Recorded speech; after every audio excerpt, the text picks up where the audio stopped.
നമ്മുടെ വല്യമ്മമാർ ഓരോ റെസിപ്പി ഉണ്ടാക്കുമ്പോൾ എന്തെങ്കിലുമൊക്കെ ഒരു ടിപ്സ് പറഞ്ഞു തരൂലേ എങ്ങനെ ഉണ്ടാക്കാന്നുള്ളത്. അങ്ങനെ ഉണ്ടാക്കുന്ന ഒരു റെസിപ്പി ആയിട്ട് ഇത് മലപ്പുറംകാരുടെ സ്പെഷ്യൽ ആയിട്ടുള്ള തേങ്ങാച്ചോറാണ്.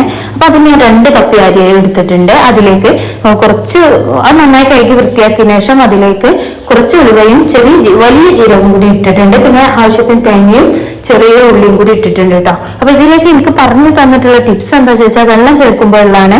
വെള്ളം ചേർക്കുമ്പോൾ എങ്ങനെ കറക്റ്റ് വെള്ളം എടുക്കുക എന്നുള്ളതാട്ടോ. അപ്പൊ ആവശ്യത്തിന് കുറച്ച് വെള്ളം ചേർത്ത് നോക്കുക. എന്നിട്ട് ഇതുപോലെ അരിയുടെ മുകളിലായിട്ട് വിരല് നമ്മൾ ഇങ്ങനെ കുത്തിയിട്ട് ഈ ഒരു ഭാഗം ഞാൻ ഇപ്പോൾ വീഡിയോയിൽ കാണിക്കുന്നുണ്ടല്ലോ, ആ ഒരു ഭാഗം വരെ വെള്ളം തട്ടുന്നത് വരെ ആട്ടോ കറക്റ്റ് വെള്ളം വരുന്നത്.